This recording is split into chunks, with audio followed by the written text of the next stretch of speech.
ខ្ញុំគេជោគជ័យអស់ហើយ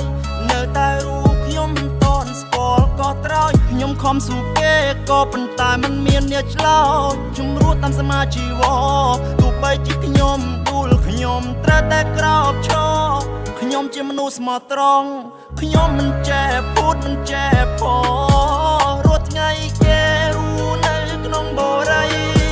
ឲ្យខ្ញុំវិញរូក្នុងបន្ទប់ជួលអារម្មណ៍ឆេះជួលពេលដែរគេឌីលថាខ្ញុំក្រទៅខ្ញុំមិនបានការសម្ដីគេអ្នកមាននិយាយចេញឡើងអចាធ្វើឲ្យខ្ញុំជឿខ្សាសែនក្តងក្ដួលមួយជីវិតខ្ញុំមិនដែលប្រៀបធៀបនឹងគេ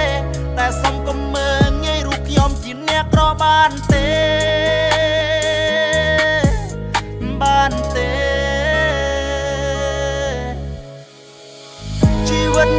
ជីវិតហេតុអ្វីភាពទុកលំបាកមកតាមឡើងទេហេតុអ្វីខ្ញុំចង់មានបានមិនក៏មិនមានបានដូចជាគេខ្ញុំចង់ឲ្យទុកលំបាកធ្លាក់ទៅពូអាមើងងាយគេកុំឲ្យវាបានចេះតែព្រោះឲ្យកុំចេះមកមើងងាយបានទេ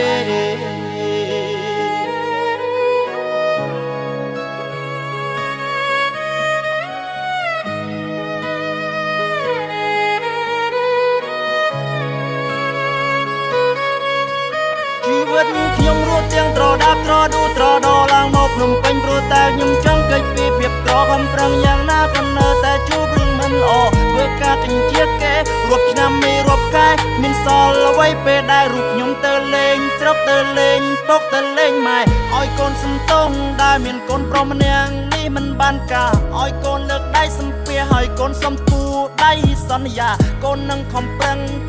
ដើម្បីគ្រួសារមិនចង់ឲ្យគេមើលងាយថាពូយើងនេះក្ររហាមទៀតទេណាម៉ែណា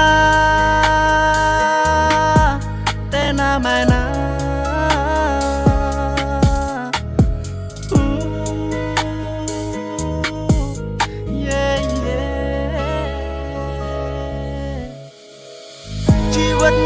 ជីវិតហេតុអ្វីភាពទុកលំបាកមកតាមឡើងទេហេតុអ្វីខ្ញុំចង់មានបានមិនក៏មិនមានបានដូចជាគេខ្ញុំចង់ឲ្យទុកលំបាកធ្លាក់ទៅពូអាមើងងាយគេកុំឲ្យវាបានចេះតែព្រោះឲ្យកុំចេះមកមើងងាយបានទេគ្មានអ្នកណាដែលថាចង់ក្ររហាមដោយពូអ្នកឯងមើលងាយខ្ញុំទេហើយមួយគ្រានេះវាសិតតែពាក្យចាក់ដោនតែគេធ្លាប់មើលងាយខ្ញុំដល់ដល់ទេជីវិតខ្ញុំរត់ទាំងត្រដាប់ត្រដួត្រដឡើងមកភ្នំពេញព្រោះតែខ្ញុំចង់កិច្ចពីភាពក្រខំប្រឹងយ៉ាងណាក៏នៅតែជួបរឿងមិនល្អធ្វើការទិញជាគេរាប់ឆ្នាំមេរាប់ខែមានសល់អ្វីពេលដែលរូបខ្ញុំទៅលេងស្រុកទៅលេងពុកទៅលេងម៉ែ